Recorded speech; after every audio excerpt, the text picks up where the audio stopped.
नमस्कार विद्यार्थी मित्रांनो, स्वागत आहे आपलं यूट्यूब चॅनल ज्याचं नाव आहे मोहित मोटिवेटेड टेक्सन चॅनल। आज आपण बघणार आहे MPSC बद्दल आलेली एक नवीन अपडेट। ती अपडेट कोणती आहे चला तर मग जाणून घेऊया व्हिडिओमध्ये। व्हिडिओला आवडल्यास व्हिडिओला लाईक करा, शेअर करा, कमेंट्स करा आणि चॅनलला सबस्क्राईब करायला विसरू नका। तर चला तर वळूया अपडेटकडे। MPSCची पेपरचं नाव, मुख्यमंत्र्यांची घोषणा, वर्ग 1, 2, 3 भरतीची ही आयोगामार्फतच राज्यातील वर्ग 1, 2 आणि 3ची भरती प्रक्रिया यापुढे महाराष्ट्र लोकसेवा आयोगाच्या म्हणजेच MPSCच्या वतीने करण्यात येणार आहे। यासाठीचा आयोग अधिक बळकट सक्षम करून त्याची फेररचना करण्यात येणार आहे, अशी घोषणा मुख्यमंत्री देवेंद्र फडणवीस यांनी विधान परिषदेत बुधवारी केली।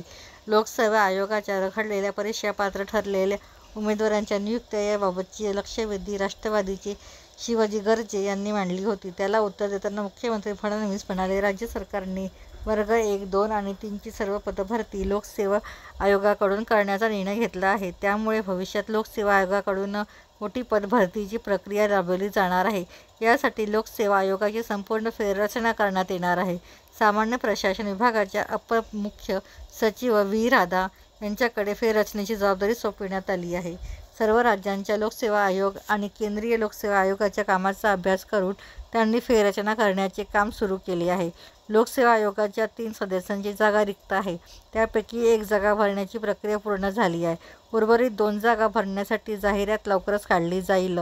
सदस्य संख्या वाढविण्याची गरज असेल तर वाढवली जाईल, अधिक मनुष्यबळ दिले जाईल। आरक्षणाचा प्रश्न आणि न्यायालयाने दिलेली स्थगितीमुळे लोकसेवा आयोगाच्या परीक्षेचे वेळापत्रक विस्कळीत झाले।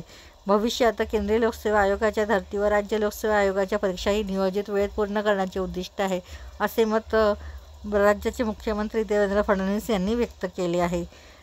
व्हिडिओ आवडल्यास व्हिडिओला लाईक करा, शेअर करा, कमेंट्स करा आणि चॅनलला सबस्क्राईब करायला विसरू नका।